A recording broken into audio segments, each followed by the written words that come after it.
Halo guys, welcome back to my channel. Kali ini gue dikasih kesempatan oleh Subaru Indonesia untuk mereview. Hai. Hai. Nggak sendirian dong. Ya, jadi nggak sendirian dong. Nggak seru kan lu sendirian. Ya? Kali ini kita barengan. Jadi gue dan Akbar Rais dikasih kesempatan untuk nge-review Subaru terbaru, yaitu Subaru BRZ ya. Yes. Kita dikasih dua nih mas. Ada dua mobil manual dan mobil matic. Nah karena ada dua, mungkin enaknya kita bikin challenge yang seru juga kali ya. Harus dong. Kita harus bikin challenge sesuatu yang seru yang bisa kita utilize mobil ini seperti apa. Ya? Apa aja kayak challenge-nya mas? Yang pertama udah pasti kita bikin donat. Standar. Drifting ya, ya? Drifting. Drifting sambil bawa air. Sambil bawa air biar seru. Setuju. Terus paling drag race kali ya. Drag race. Boleh ada tuh. dua mobil. Apalagi kira-kira? Drift kana.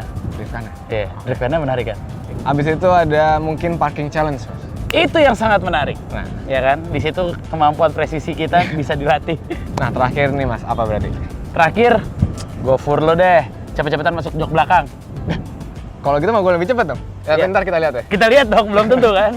Ada 5 tapi- challenge nih, ya kan? Tapi sebelum kita jalanin 5 challenge-nya, kita review dulu, kita lihat apa aja fitur yang bisa kita pakai buat si challenge-nya. Dan karena ada dua mobil, kita bagi-bagi aja Kita kali ya. bagi-bagi aja. Kita lihat apa sih perbedaannya sama generasi yang sebelumnya. Ya. Karena kan generasi yang ini lumayan signifikan nih perubahannya. Sangat signifikan, Sangat dari signifikan. interior mau eksterior. Eksterior maupun mesin. Ya, mesinnya juga. Apa aja perubahannya? Paling gue review yang Matic kali ya. Oke, gua habis tuh yang manual. Oke. Oke, kita lihat dulu ya yang Matic kayak gimana.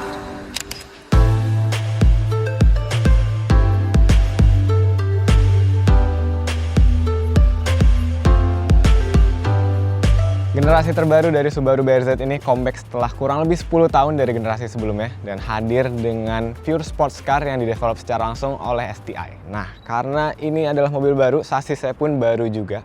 Sasis terbaru dari Subaru BRZ ini 50% lebih stiff dari generasi sebelumnya. Terbukti dengan mobil ini dipakai balapan di JGTC atau di Japan GT 300. Keren banget ya.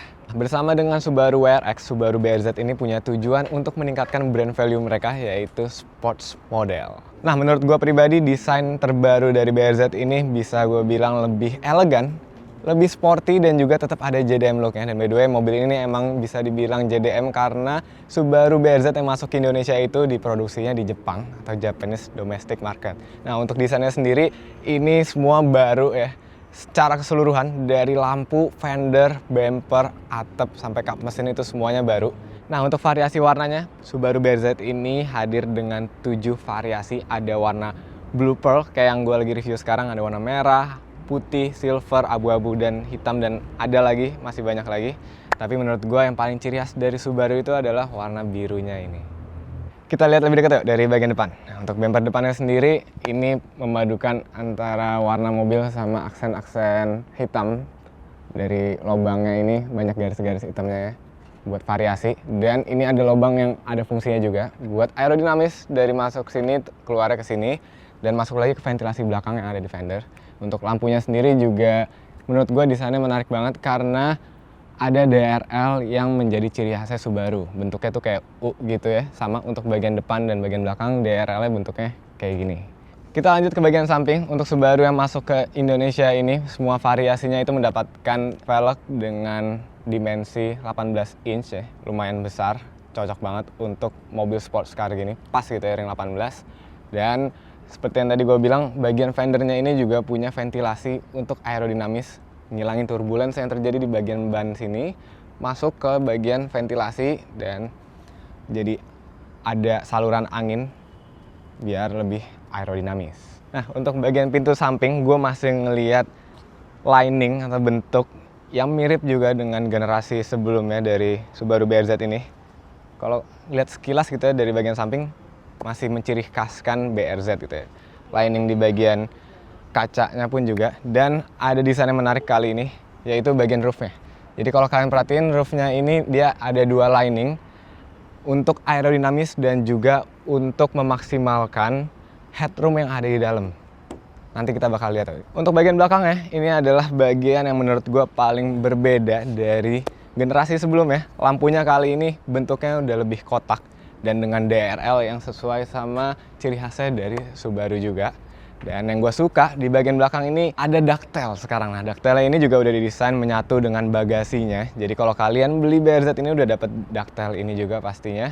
Di sini juga ada garis hitam menyambungkan antara lampu kiri dan lampu kanan. Dan ada fungsinya juga, fungsinya itu buat menyamarkan tombol buat buka bagasinya. Nggak kelihatan kan jadinya.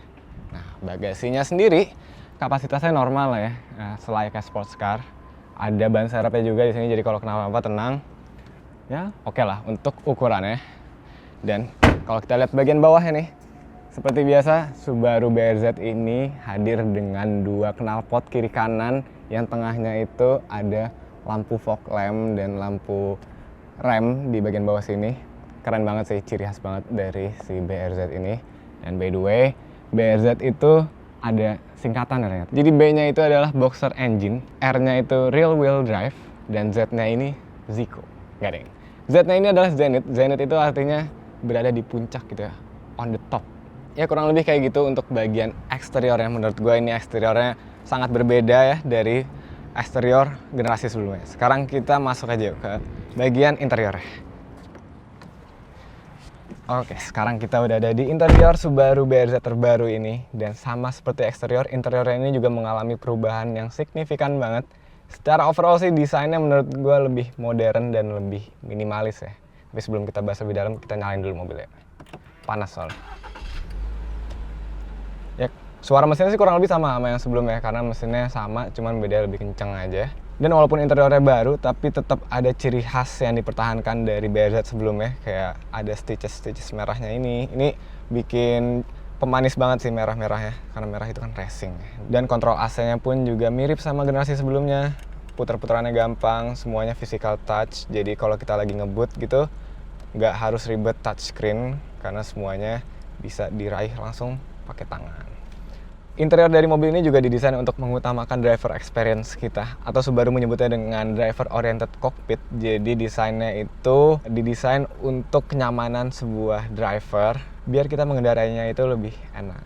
Ngomongin driver experience, di bagian instrumen cluster juga terdapat suatu perubahan yang signifikan. Jadi yang tadinya itu instrumen clusternya analog, sekarang udah digital dengan ada informasi tambahan yang sangat berguna banget bagi kita yang mau balapan gitu atau mau mengendarai secara normal. Di instrumen cluster ini kita bisa dapat informasi G-force, power display, lap time, battery and temperature meter, dan juga trip meter. Jadi pasti ya kalau kita track day pakai ini mobil enak banget, kita bisa lihat info tentang mesinnya dan juga G-force-nya itu pasti berguna banget. Untuk ganti infonya itu bisa dikontrol langsung dari setirnya ini. Setirnya juga tombolnya lengkap untuk infotainment ataupun untuk pengaturan instrumen clusternya. Dan karena ini varian Matic, kita dapat pedal shift. Menarik banget ya. Selain itu, BRZ terbaru ini juga dapat track mode. Jadi kalau track mode ini kita pencet, dia otomatis secara langsung settingan mobilnya buat kita pakai balapan di track ya pastinya, jangan di jalanan. Langsung berubah nih si instrumen clusternya jadi lebih track fokus, dimana kita bisa lihat RPM-nya. Dan kalau kita gas nih, di situ ada red indikator kalau kita harus ganti gigi ketika si RPM-nya udah nyentuh red line. Asik banget ya. Dan kalau kita pakai track mode-nya ini juga secara otomatis si traction control-nya pun mati.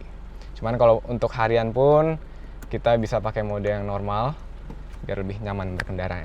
Subaru BRZ terbaru ini juga dilengkapi dengan teknologi iSet Driver Assistant. Ada adaptive cruise control-nya, ada lane assist-nya, jadi lengkap banget dan pastinya kita nyaman nih berkendaranya dengan teknologi-teknologi itu. Selain itu di Subaru BRZ terbaru ini juga mendapatkan layar infotainment yang lebih besar. Dan yang gue suka di sini tetap ada physical button-nya untuk tombol-tombol penting kayak home, terus volume.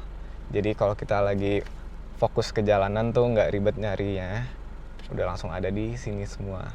Nah, infotainment-nya ini seperti layaknya mobil baru sekarang ya, udah tersedia layanan Apple CarPlay ataupun Android Auto yang dapat dikoneksikan secara Bluetooth, jadi enak banget. Nah, mungkin untuk bagian depan udah kita bahas semua, sekarang bahas jok kali ya. Joknya ini juga punya stitches merah layaknya Subaru BRZ, dan kalau didudukin sih menurut gue nyaman-nyaman aja ya. Tapi karena badan gue kecil jadi nggak bisa merasakan kenyamanannya jok secara maksimal. Dan yang bikin nyaman tuh adalah bahan alkantaranya yang dipaduin sama bahan kulit. Racing banget ya. Dan mobil ini juga punya jok belakang. Subaru nyebutnya itu 2+2. Jok belakangnya sih lumayan kecil ya. Dan kayaknya rada mager gue untuk nyobain ke belakang. Yang pastinya sempit, headroomnya juga langsung ke kaca. Dan by the way yang tadi gue omongin di eksterior bagian atap, headroomnya ini ada lebihannya karena desainnya itu kan didesain sedemikian rupa biar headroomnya ini luas. Ini kerasa banget sih, jadi kerasa luas walaupun bagian sininya, bagian tengahnya nggak begitu luas. Kita lanjut ke bagian konsol tengahnya. Konsol tengahnya ini cuman ada satu cup holder kecil banget di sini, tapi tenang, ada cup holder tambahan di bagian lacinya. Jadi kalian bisa naruh minum ataupun naruh barang di bagian laci sini. Ada aux juga dan USB Type A buat ngecas handphone kalian. Dan untuk penyimpanan lainnya di sini juga ada glove box yang ukurannya ya normal lah ya. Di samping juga ada buat cup holder, buat naruh recehan bisa juga. Jadi untuk practicality sekelas sports car, mobil ini lumayan oke. Nah terakhir untuk transmisinya ini yang kita review adalah BRZ Matic. Seperti biasa Matic ada PRND, tapi di sini ada manual mode-nya. Kalau ke bawah itu turun, ke atas itu naik. Jadi kurang lebih kayak kita bawa mobil manual, triptonic ya istilahnya. Dan juga yang tadi udah gue bahas, kita juga bisa pakai si pedal shift di setirnya ini. Nah untuk BRZ yang masuk ke Indonesia itu tersedia di varian Matic dan juga di varian manual. Nah, sekarang gue akan nge-review versi manualnya dari New Subaru BRZ. Di versi manualnya kali ini, gearboxnya dilengkapi dengan 6-speed dan close ratio. Nah, bayangin tuh, 6-speed dan close ratio. Kalau kita ngelihat di sini, yang gue rasakan saat ini, injek koplingnya tuh enteng banget, nggak seperti gue bawa mobil balap, tapi definisi mobil yang koplingnya enteng, jadi nggak bakal bikin lo capek. Dan yang berikutnya, kalau misalnya kita ngelihat perpindahan giginya, dia tidak terlalu panjang, maksudnya perubahannya tidak terlalu panjang, tapi juga tidak terlalu pendek. Nggak sependek short shift, tapi tidak juga nggak panjang juga, jadi berada di tengah-tengah. Jadi oke lah, not bad. Oke, mungkin itu aja perbedaan di versi manualnya. Sekarang kita lihat ke mesinnya.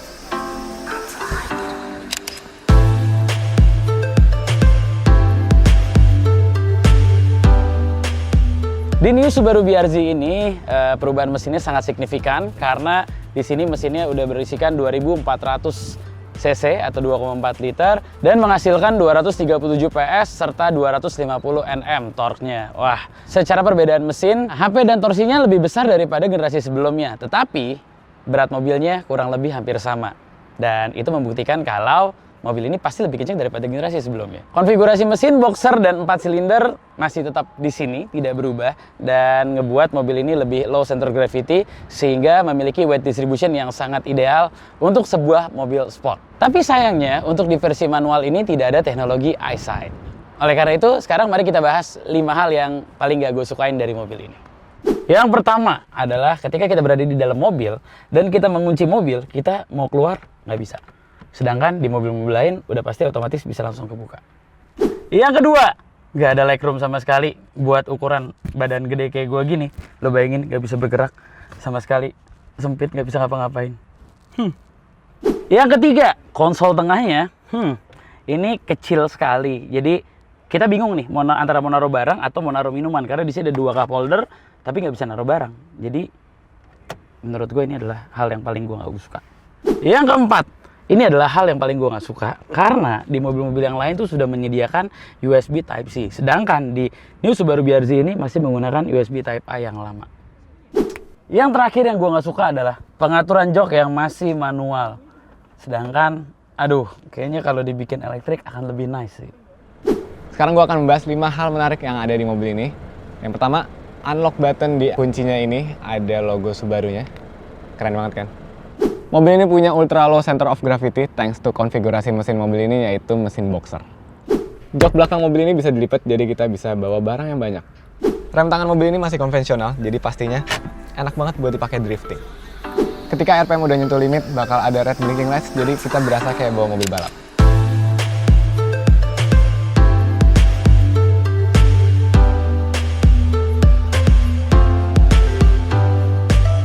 Gila, keren banget deh, Mantap, sumpah. ya? Mantep banget, Keren banget dibandingin sama Generasi sebelumnya jauh banget berbeda. Ini upgrade-nya banyak banget. Banyak banget. Nah, by the way, kalau untuk yang manual nih harga berapa, Mas? Nah, kalau untuk yang manual itu harganya lebih murah daripada yang Matic. Oh iya, pasti. Sekitar harganya 825 juta rupiah. On the road. On the road. On the road. Nah, Sedangkan yang Matic yang Matic 850 itu juta rupiah. 850 juta, 25 juta lebih mahal, tapi ada upgrade lebihnya ya. Ada si teknologi EyeSight. EyeSight.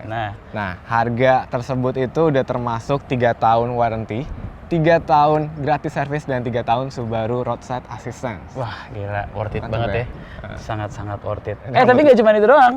Ketika kalian beli ini di Gias, kalian akan mendapatkan motorsport package. Oke. Apa aja sih motorsport package? Dapat helm, dapat sarung tangan, dapat sepatu balap, dan yang paling penting dapat sekolah drifting gratis dari gue. Kalau gitu ntar gue belinya di Gias aja. Iya, biar dapat sekolah drifting Gue ada gratis dan kepikiran buat motorsport beli package. sih mas. Sama sih gue juga. Karena menarik banget mobilnya. Gue juga sih sebenarnya.